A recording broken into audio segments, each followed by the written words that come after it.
My name is Shanduk McFadden, also known as Trife Gangster, and I'm here to answer questions from the Honesty Box. How were you recruited? I was recruited as a teen. I was one of the first adolescents in the state of New York to join the United Blood Nation, or the New York Bloods. I was recruited because I was on Rikers Island for a robbery charge, and I got jumped 3 times by the Latin Kings in the act. I was in a housing area that was predominantly Spanish. And when I retaliated and was sent to an adult box or special housing unit, as it's called in New York, and they saw or had heard about what happened, they introduced me to the Bloods. That was my recruitment. From there, I had to put on for the United Blood Nation by standing up against any oppressions on any black or brown or anybody that was being oppressed while on Rikers Island. Why did you want to join? I wanted to join because I was young, I didn't have nothing to live for, and it made sense to me at that time. I was raised in a community that had nothing but oppression and destruction, and what was in me was someone who had the will and the fight in myself to be the opposition. Did you have to be willing to kill to join the Bloods? I would say yes. Yes, I would say yes. I would be lying if I said you wouldn't have to be willing to kill. Like, we might have killed somebody, bro. Like, what do you mean you're not willing to kill? Nah, I don't want you around me if you're not willing to kill. We gotta kill, right? People here kill so easily, it's like, yeah, if you're in the army, they killing, right? And somebody in the gang is thinking I'm in the same position. So if I gotta kill to survive, you damn skippy, I'm gonna kill to survive, right? So yes, that was definitely a mindset, ability that you'd be willing to kill to join the Bloods. I guess you were 16 or so when you... Oh yeah, I definitely, I went through foster care. I never met my father. Like, I don't even know what he looked like today. And I know that affected me as a young person. So I didn't have a care. I was super violent. I felt better after some violence. Like, you know, beat him up, I feel good now, let's have fun, right? That's where I was. It's because that was all that was put in front of me, right? Growing up, the hood movies, living in the projects, you come outside, it's something that becomes a part of your life as normal. Did you go to prison? What for? Yes, I did. From the age of 16 to the age of 30, I was the recidivist. I was in and out. I believe that helped keep me relevant inside of the prison system as well as the streets, because I did an installment of 13 years of in and out. A lot of time, most of that time was spent on Rikers Island, and I did 2 state bids. Both of them were 3 years apiece, and I spent predominantly all of my time in maximum facility prisons. In New York, if you gotta have 7 years or more to go to a maximum prison. And when I went to prison in 1996, the Bloods had came to New York in 93, and the Bloods were the minority in state prison. And I had to make sure that I wasn't cut or stabbed and maintain my set and my reputation. So with 3 years, I was in one medium, and the rest of my time, which was maxed out, it was in a maximum facility prison around lifers. I went for numerous crimes from robbery, shooting. One thing I don't have is crimes against women and or children. Where did the rivalry between the Crips and Bloods originate? This is a very good question. If you ask somebody from the West Coast, they'll tell you that it came from beef over a jacket or something. This is what we had heard. I haven't sat down with anyone myself from the West Coast. I'm not really big on sitting down with people from the West Coast, but I've never sat down to get their understanding other than what we was told third party. When the Bloods were originated in New York, they were originated on Rikers Island and originated to fight against oppression and protect black men that were on Rikers Island. But someone had brought the Crips to New York about the same time that the Bloods hit Rikers Island. The Crips were brought to New York in the streets. And whoever had brought the Crips brought the West Coast mindset to New York that the Crips and the Bloods had beef, therefore bringing that beef into New York. What is the initiation like? So the initiation is different for people. People have created their own initiations. Coming up in Rikers Island, the initiation, when I came about, was identifying an enemy. Enemy at that time could have been a Latin king in the Eta. Those are the primary enemies. And at that point, it was also correctional officers, because they were correctional officers and Rikers who were gang affiliated with the kings and the Etas. And once you identified one of those enemies, you either take a razor or an ice pick or whatever type of weapon you could, and you stab them, cut them up. And that was the initiation. That was the real initiation to be blood in the first generation in New York. Can you demonstrate the Bloods gang sign? Yeah, there's a couple. That's BLOOD. That's it right there. But this is the one that we always had, Peace Blood. That was the original sign in New York. We had other things that we would throw that you understand was East Side all the time, right? Things like that. You on New York know what that meant. Those were codes that identified someone that was part of the United Blood Nation during our time. And there's other sets that created their own types of signs that, as long as it represents a B, that would be a representation of a blood gang sign. Were you a violent person? Yes, I was. I was extremely violent. I enjoyed violence, but my violence only came when you asked for violence. That's how I saw it. Oh, you asked me to give you some violence. Here you go. Right? I'll happily give you this violence. And that's how I was, right? But yes, I was very violent, I believe, because I didn't care about that. I didn't have a concern in this world. I felt that I didn't get the opportunities in life that I should have as a young person. I didn't understand life, and everything around me was violent. So I said, before somebody hurt me, I'll be the most violent person that I could be. So yes, I'm happy to have overcome being such a violent person. And I can say that because there are people who say, if I say I wasn't violent, like, hey, he's a liar, man. That man was super violent. What happens to people who betray others in the gang? Death. That's the highest extent. But, people who've been robbed, beat, stabbed, cut, that was the way it used to be. A lot of just cut them, stab them up. That was actually our identification back in the days. And what we would do is, if he violated, we cut him. Same way we cut an enemy. That was how you got out the game. We cut you, right? That was a $150. That $150, people would see it and say, you did something, and that was identification that you don't want to mess with this person because somebody cut him for something.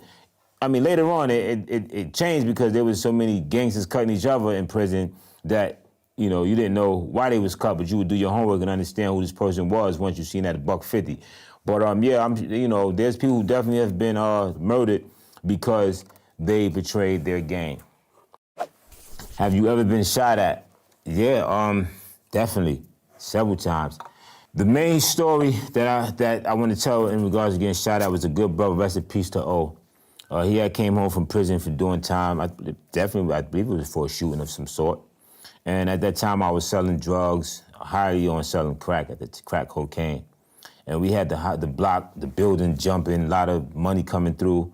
And one day he told us nobody's going to hustle in the building when it got cold. Like, he was just telling us we couldn't hustle there, and like he made this money happen. But anyhow, I said, you're not going to tell me what to do. And later that day, he shot at me. And then he ran to his car, went in the mailbox, got my gun out the mailbox, shot back at him, went upstairs, reloaded, came back, he was downstairs, shot back at him again. And then I went away for about a couple of weeks, waiting to come back so I could go ahead and gun him down early in the morning when he came out, 6 o'clock in the morning. My plan was just to shoot him down. And as I was waiting in the hallway while he was talking to a customer, because my morals and principles didn't allow me to shoot at him while there was even though that was a crackhead, I had to wait for that crackhead to leave so I could shoot him. And down the stairs from the exit right to the left of me at that time was his brother, who saw me with a .40 caliber in my hand. And he said, are you waiting to shoot my brother? And I said, yeah, you know what's going on. And he was able to talk me down because he was my friend. While his brother was in jail, me and him were growing up together, even doing hustling together. He was able to get us to talk later that night. And that story always stuck with me because that was the transition when I decided that I would be a catalyst against violence. I remember that someone was able to talk me down at a very pivotal point in my life. As part of the Bloods, was there always a risk that you might be shot at, that you might be harmed or killed? That was a risk as a young black person growing up in Brooklyn, regardless of any type of affiliation. They used to call me two-gun trife because I woke up and I put on two guns. Right? I had two guns in the back of my pants, and I might have a vest on like this, and you wouldn't know I had the two guns back there. And it's just, you'd rather be caught with it than be caught without it, right? So when you look at gun violence in New York, they make it seem like it's just about gangs. It's about poverty. It's about a bunch of people living in niche developments, which we call projects, and there's generational conflict that's continually happening, and you got continuing law enforcement sweeps that's taking leaders out the community, even if they're bad leaders. You're causing, just like if you cut the weeds are gonna grow again, right? So it's just that people feel that they need to be protected. They'd rather, go to jail than to go to grave. How many people do you know that have died? I can't even count. I mean, if we're talking about violence, I know so many. My younger brother was shot and killed in a nightclub in May 25th. I lose focus every time I bring that up, right? He was a friend and a bodyguard, security rather. Friend and security to a rapper, and the rapper had beef, and the individual brought a gun into a Manhattan nightclub. It was a highly popularized case. And my younger brother was shot and killed. That has continued to affect me, but I'm a strong individual, and it always makes me think about the people who don't have the strength that continue to lose people to gun violence. So it has taught me how to understand, not just sympathize, but to empathize as well. What is the most violent thing you witnessed? Murder. I mean, don't get no more violent than that. I mean, one time I was in Harlem, and a guy was out there, went to go see a friend of mine, and he was hustling as well. We just chilling, and he made a sale, and he started arguing with a woman who actually happened to be a customer. And he disrespected this older black woman, and I was like, yo, bro, you need to go put your war hat on. Like, I know she got a child or something. I don't give a F. And I saw the guy coming back, and it looked like he had a Uzi in the bag. And he walked right up on my man and killed him. I ain't had no gun or nothing. I couldn't do nothing. It was extremely violent because he shot him down with a Uzi. And that was the most violent thing that I witnessed. How do you feel in those moments? You don't feel. We have to realize that there are so many people who have become desensitized to violence. When we say desensitized, I could hear gunshots, and I would, at that point, just look around to see where it's coming from, where you technically supposed to get down and run. We're looking to make sure it's not coming at us. That's being desensitized to violence. So when you grow up and you're so used and accustomed to violence, it don't affect you no more. And that's why so many people are so violent these days. Who is a bigger gang, the Bloods or the cops? What kind of question is that? That is so obvious, everybody. COPS, POLICE. New York, NYPD, LAPD. Can women join the Bloods? Yes, women can join the Bloods. For me, I've never turned a woman blood in my life.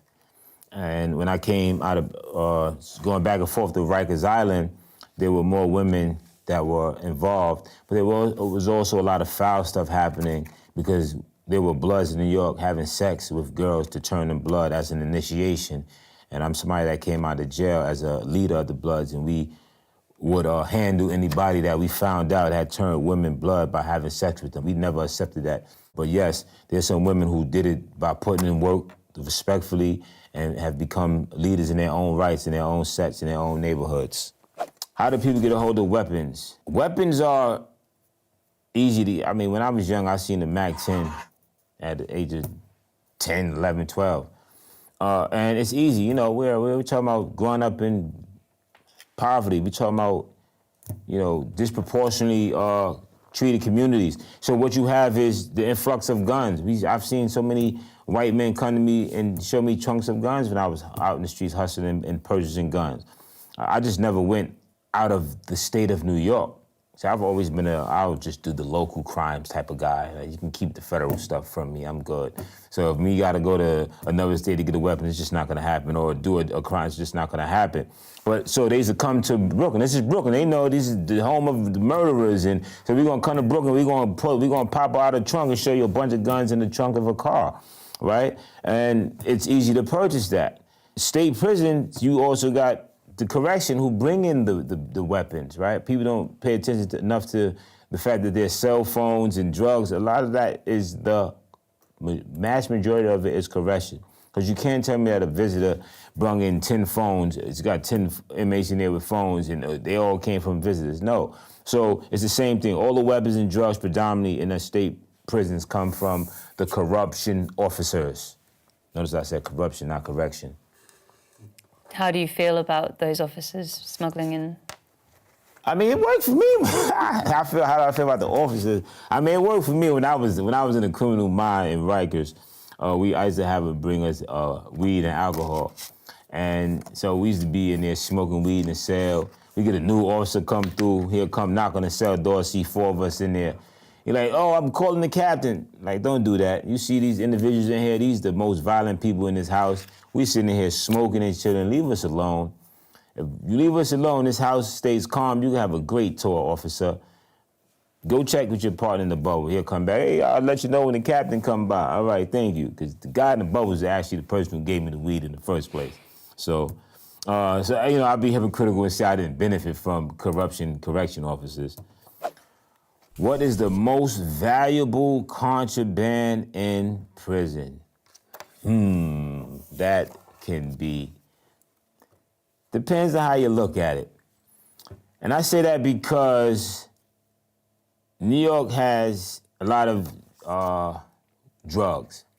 You got weed, you got Suboxone, now they got whatever that synthetic marijuana, K2. You've had weed in that for years, right? And you can make money when you got weed in jail. But now, if you got a razor, right, that's a very valuable piece of contraband because you know that you have protection, and most people don't have razors in jail. You know nobody got no gun. So depending on what type of life you living in there, if you got a bunch of issues, back in the days when I was in there as a young adolescent, the most valuable contraband was that Gem Star. We called it Gem Star as a razor. We used to keep them in our mouth, spit them out. You kept that Gem Star, taped it up. A lot of guys used to take it, including myself, keep it. We used to buff it. Buff it means you got to put it in a safe place away from the police, and that traveled with us throughout state prison. So you could take a Gem Star and go from jail to jail. So that, to me, was the most valuable piece of contraband in prison, the Gem Star. How would you go about securing that? I ain't even want me to answer that.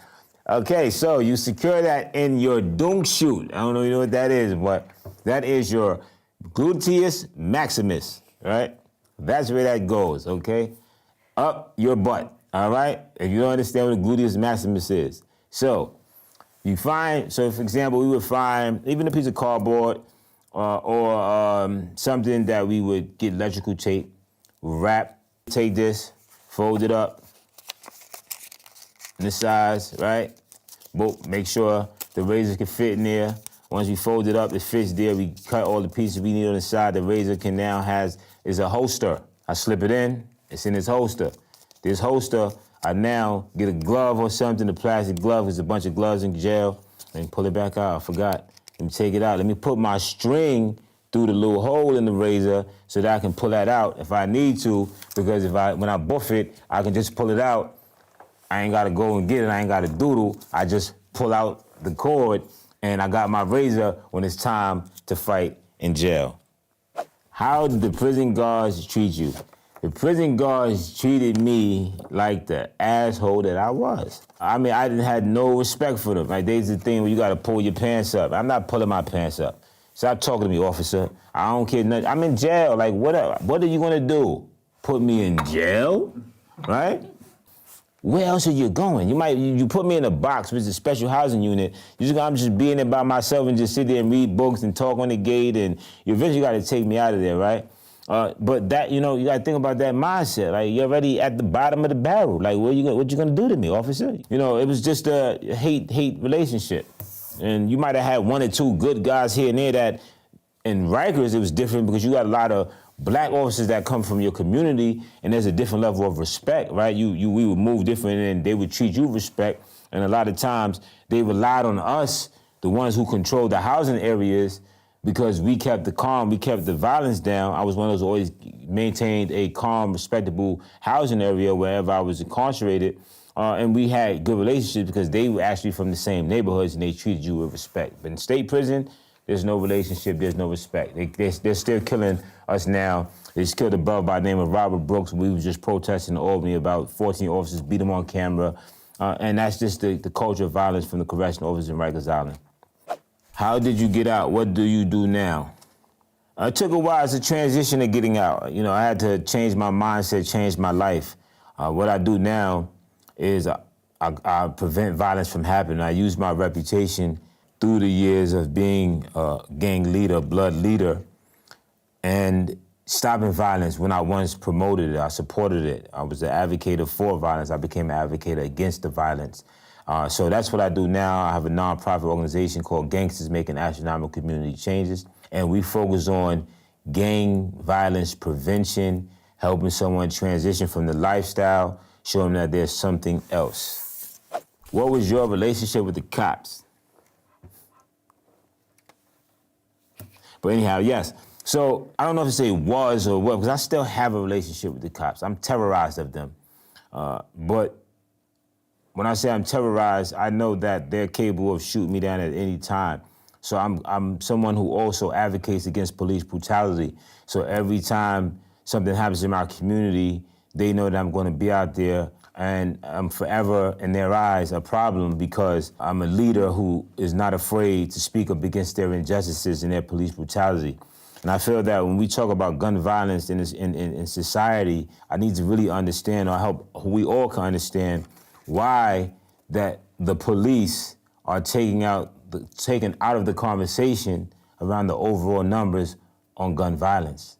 Police shooting down all the black and men and women is gun violence. So the number is higher than people even pay attention to. Let's put it together and bring down all levels of gun violence, not just us against us. Do you feel guilty for the crimes you committed? No.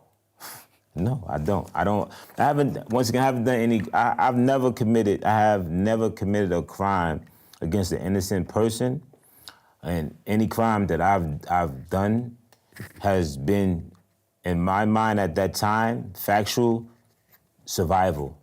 The will to live, the will to get by, the will to eat, the will to not be killed. So yes, I've done time, I've been convicted for robberies and weapon possession, and I've had drug possession for drug sales. So no, I felt that was my education in life, to be able to get to the point where I am. So no, I don't feel guilty, because once again, I do not and have never and will never commit a crime against a woman or a child or innocent person. Rikers is up in flames. It's always been up in flames, but this time period that I'm there, they're finding razors, they're finding ounces of weed, ounces of tobacco. All of that stuff gets brought in by somebody. As long as you got people who are like you working there, it's not gonna stop, bro. To find people like me.